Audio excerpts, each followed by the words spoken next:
crazy mother.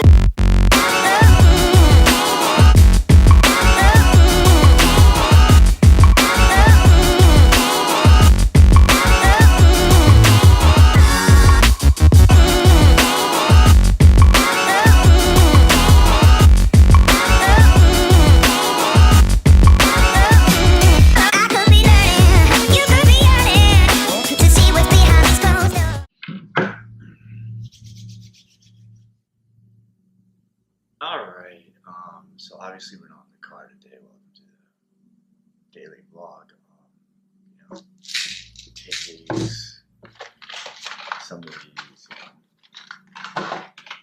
yeah, right here, don't operate heavy machinery.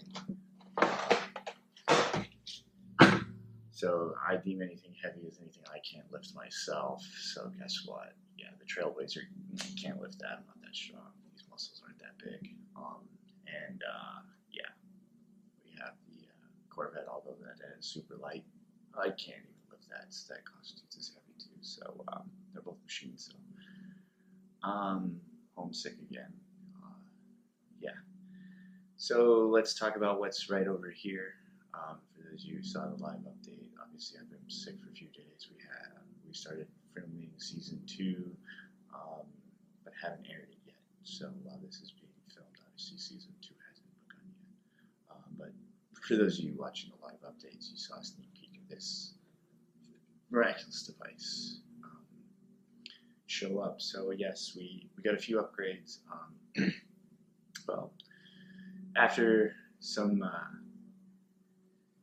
careful investments in some day trading while I was sick, I managed to, well, excluding all international fees, exchange rates, and transfer fees, and wiring, and all that crap, essentially managed to make ourselves an additional, call it $750 after taxes. Still on the verdict on that one, but we're right around the ballpark, about $750. I think it gives you a rough estimate after what your earnings are after taxes come out. I do all my trading taxes up front. That makes things easier. But yeah, so small budget. Why we picked the Spark? Price was the key point.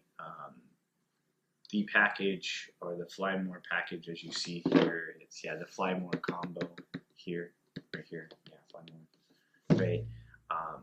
It comes with basically everything you need. So I wanted the remote instead of just using the phone. I'm using an old cell phone, one that doesn't have cellular service. Probably part of the reason why I had a ton of headaches with this, because I had to be at the house, and there's some stuff you have to do in order to do it this way, and it's very painful. So if you're thinking about like hooking up your system to not operate on a standard cell service and operate on a dud phone, if you know what I mean, to collect your GPS data without having cellular data. Yeah, so that's what I did. It's painful, about 4 hours to set up if you're going to do that, and prepare to yell and scream because you have to trick a lot of the firmware to work properly in order for you to get to fly this guy. It still follows all limitations and everything. The only thing is I don't use a cell phone to relay my information. I just use the standard Wi-Fi and video feeds. Just, I don't want to have to always use my cell phone to unhook it. I have all this scuzzy crap here that goes onto it. Makes it a little difficult to fit in here. Plus I have my wallet back here. Plus I like to limit the apps I have on my personal phone, simply because I work around stuff that kills my phone periodically, so I just don't really get overly invested in things. I keep certain tools on there that I need all the time for work and for personal reasons. But yeah, so back to this at hand, why we got this. So hooked it up to a regular cell phone, that whole thing. Works fine now. It was a painful process yesterday, plus really bad weather made it really hard to get all the satellites to come down and do what it needed to do. But yeah, this guy is super tiny. You get 2 battery packs. We bought another one while we were there. Ultimately, we budgeted about $750. We spent about $770, $780-ish. If you count, we had to drive like 3 towns over. We drove over to Salem to pick this up to have it in the same day. Also picked a location that I didn't have to pay taxes on it, because I'm in New Hampshire. I could have drove down to Burlington where there's like a ton of these, but I'm not paying $50 for taxes just so I can go buy something in your state when I don't even live in your state. So I just kept looking around, and that's what the hard part was. But yeah, we got it. That was a fun part. That's why we posted it on the live update. This thing's pretty neat. As you probably should do, and to while I ramble any further, I'm just gonna play. We're gonna switch here just like that. Now you get to see the wonderful footage we shot. We shot some of this just earlier today. Shot some this morning. Get different light temperatures. See what you're looking at. The neat part too is it just gives you different contrast. I'm totally new with this. I already crashed the thing today. Yeah, the proximity warning things are cool if you understand which direction is which when you're flying your drone. It gave me the warning sensor. I drove it into the thing, so it went into the tree, but it survived. It didn't even really get dinged up, and it fell a good 15 feet through trees. And it was easily recoverable. I was very grateful that it didn't come up smashed or camera come out ripped off on the first day. I probably will do the DJI Care thing. It's only $59, and I'm probably gonna wreck this thing for the efforts of YouTube. So, real quick, why I bought it. Cost was a big thing. I do like the Mavic. I did do a lot of research. I really like. If I had the money, and I didn't feel like waiting, I wish I could have waited a couple more weeks to buy this. But I just, like I said, good wind fell on the market while I was sick. Figured I'd just do some day trading, and it paid off. And I was able to get this. We did have other expenditures already. We did reinvest into the channel. Thank all of you for watching. We were able to get a new computer. That was done. A lot of planning and waiting for that. It's great when the checks actually cash. When you get these checks and then you cash them, it's just a whole other thing. Especially for those of you who are new to YouTube and you haven't gotten that check, and you get your first one, you're like, ooh, I call you precious. It'll cash? Holy crap, it cashed. Yeah, it's still a fantasy every time I get one. So yeah, we were able to do that. Thanks for watching, etc. But so back to this, it's great. Obviously, you're watching it fly rather than listening to me ramble right now. But the cool thing is it's pretty good. The one thing I like about it over the Phantom that I've noticed in footage is you don't get any prop shadowing in the shot, which is really nice. I don't see any of the arms or anything like that. It's very sturdy. It doesn't collapse down, but it's still pretty tiny. Obviously, they spent a lot of quality in it. It's a very robust, hard case. It comes with a leather case, a bag. That's supposed to fit this without any real hard packaging cover. It would have been really smart if they made this like drop in and the remote fit here, and just made the box a little wider and taller. It would have worked fine. But I guess you got greedy on space, or I don't know, the Chinese version of bag making made that size on discount. I don't know. Yeah, that's the only downside. This doesn't fit in the bag itself, but it fits well. Like if you carry a backpack or something, I get it. It's all designed to fit in here. You got this here that holds the battery while it's in here. You put one here, you're all set. That's kind of what we did. We bought the third battery. We figured you get about 15 minutes out of each flight. If you're recording, that gets dropped down to about 11. You get really about 2 to 3 minutes of usable footage after you test flight, your route, all that stuff. We just did that in the park, and that's kind of what you're watching here. Is we're playing with stuff, playing with different settings. The tracking setting on this thing is really cool. It worked better than I thought. I'm gonna try to like wrap it to a vehicle and maybe the go-karts or something later this afternoon. Like have it hover, lock onto me, and the go-kart and go whipping around. And if it works out really great, cool. If it doesn't, then I don't know what I'm gonna do with it. It'll come out with some cool footage. We'll play with that later, or it might already be in here at this point because I've rambled on for over 9 minutes about a Spark and how we got here. So yeah, we have the Spark. I purpose bought it for the 500 to 1,000 foot range, 1,500 foot range shots. After I got it, I realized I wanted to go much further with it. Obviously,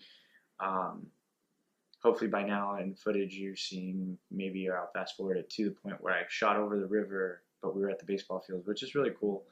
It's got some good range, good clarity, good reception. I haven't done the trick where you hook this directly to this yet, but I'm going to. I hands down will buy the little hooky jacky thingy that hooks this to an iPhone directly, and I don't have to do the whole Wi-Fi piggyback bullshit. Yeah, definitely getting that. That's about the next big thing I'll do with this thing. But I spent about 3 months researching it. I really spent more time researching the Mavic over the Spark. Once again, the reason why I got the Spark here instead of the Mavic was cost. I get 3 batteries, a charging station, which I thought was really clever. Was the charging station charges exactly 3 batteries. The case holds exactly 3 batteries. But if you buy the Flymore package, you get everything but that 3rd battery, and they're not expensive, which is nice because I bought an RC batteries before that don't give you 15 minutes on an RC car of driving, and it kind of fucking blows because you can't charge more than one at a time, and you chew through batteries like quick as shit. So it takes the fun out of it. This is like well worth it. Battery consumption versus time it takes to charge. Charging station holds 3 batteries. System's really built to hold 3 batteries. Very clever of you guys to do it that way. Clever marketing and packaging. Things I don't like is the insatiable need to update every bloody fucking thing in here. It was literally like, okay, I looked this thing up while we were driving. I was like, all right, a couple videos show. It's not that complicated. Download the app, sync the system. Okay, cool. Download the app. That was a motherfucker. Once again, remember, I'm downloading to a phone that isn't actually a cell phone anymore, right? So with that, it was a little bit tricky just getting the app to fall onto this iPhone. But the other is that we took the software to get it going, the firmwares, the flight thingies, the fucking no-fly zone, crapazole, all that fun shenanigan bullshit you have to go through just to get this thing up in the air. Was quite painful. And the fact that I was trying to do it with a phone like this, where I was constantly jumping from one Wi-Fi signal to another, constantly, and trying to get it to fix to one when it tells the system, oh, I need to go into the internet, and do this. Yeah. And I chewed through 3 batteries while trying to get all this stuff loaded because it just took bloody forever. Between the 2, downloading the package, then jumping off the network, and then downloading onto the Wi-Fi network, and then pushing it onto the system. It was not very pleasant. It could really do a better job of explaining that to people. But controls are fun.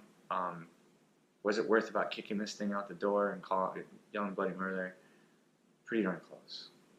I'd agree, it was pretty darn close.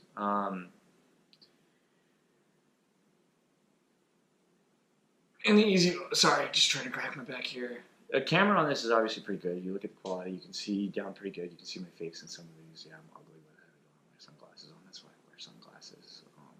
Thanks, Casey. It was a great idea. It helps you get in front of the camera.